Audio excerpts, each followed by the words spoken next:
Rocky एक बार फिर से बन गया है अग्निवेताल। बात हो रही है कलर्स के पॉपुलर टेलीविजन शो पिशाचिनी की, जहां आने वाले एपिसोड में क्या कुछ देखने को मिलने वाला है, चलिए देखते हैं। राजपूत परिवार पे एक बार फिर से आने वाला है पिशाचिनी यानी रानी का संकट, क्योंकि अब रानी वापस आ गई है और इस बार वो अकेले नहीं आएगी, वो लाएगी अपने पिशाच बच्चे को, जिसे वो चाहती है कि वो जल्दी से बड़ा हो और उसकी मदद करे कि राजपूत परिवार से वो बदला निकाल सके। वहीं जो रानी होती है वो अपने बेटे अपने बच्चे को पिशाच की वहां पे सैर करवा रही होती है। पिशाच लोग की सैर करवाते टाइम रानी ये सोचती है कि मैं इतना वेट नहीं कर सकती तुम्हारा, मैं चाहती हूँ कि तुम जल्दी से बाहर आओ, और जब तुम जल्दी से बाहर आ जाओगे तो तुम मेरे साथ मिलके एकदम शक्तिशाली हो जाओगे। जहाँ मैं चाहती हूँ जितने भी यहाँ पे काली शक्तियाँ हैं जिसमें वो हमें हमारे आगे सर झुकाएं। रानी ये सोचती है कि मैं इतना वेट नहीं कर सकती, अगर मेरा पिशाच जो बच्चा है वो अगर जल्दी बड़ा हो तो उसे आसपास बुरी शक्तियों के रहना पड़ेगा, क्योंकि बुरी शक्तियों की वजह से ही वो जल्दी वापस आ सकता है।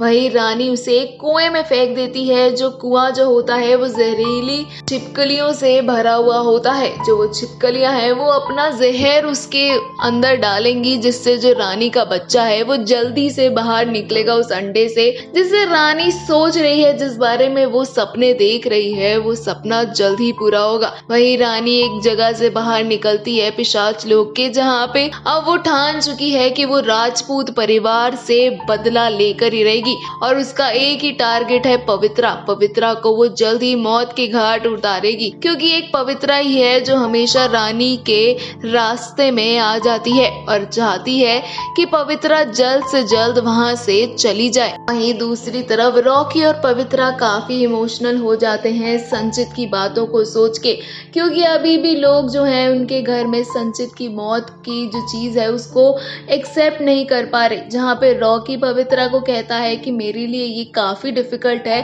कि सबके सामने नॉर्मल रहना, क्योंकि मेरा भाई मैंने खोया है और उस चीज का दर्द मैं नहीं बता पा रहा हूँ। जहाँ पे पवित्रा उसे समझाने की कोशिश करती है और दोनों ही एक दूसरे का साथ बनते हैं। वहीं जो विद्या है, विद्या शिखा को बताती है कि मुझे मासी ने यानी नाशक ने एक भस्म दिया था, जिससे हम पता लगा सकते हैं कि आसपास हमारे बुरी शक्तियां तो नहीं है, जिसे देखकर शिखा डर जाती है और शिखा उसे मना करती है कि हमें ये चीज यूज नहीं करनी चाहिए, मगर विद्या नहीं सुनती और वहीं विद्या एक आग में उस भस्म को डालती है। जहाँ पे शुरुआत में तो कुछ नहीं होता, मगर शिखा देखती है कि वो जो आग है वो बुझ चुकी है और उसके आसपास की जितनी भी चीजें थी, जो फूल थे, वो भस्म हो चुके हैं, वो राख बन चुके हैं। इसका मतलब ये होता है कि उनके आसपास अब भी काली शक्तियों का वास है।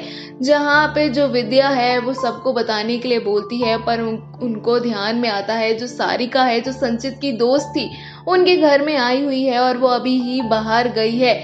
जहाँ पे ये लोग उसे पकड़ के लाते हैं और कहते हैं कि इस जगह पे बिल्कुल भी नहीं आना। वहीं थोड़ी ही देर बाद रॉकी देखता है कि उसके हाथ में कुछ चेंजेस आ रहे हैं, वो घाव दोबारा से आ रहे हैं जो अग्निवेताल के हाथ पे होते हैं। और रॉकी जब अपने कमरे से बाहर निकलता है तो एक सबसे बड़ा ट्विस्ट आता है। जो सारिका होती है वो सारिका ही रानी होती है, जो सारिका के भेष में उस घर में एंट्री लेकर आई थी। वहीं अब देखना ये है कि रानी का जो प्लान है रॉकी के साथ मिलकर वो कितना खतरनाक होगा, क्योंकि अब जो रॉकी है वो बदल चुका है अग्निवेताल में और उसके अंदर से अभी भी उस अग्निवेताल का अंश खत्म नहीं हुआ है।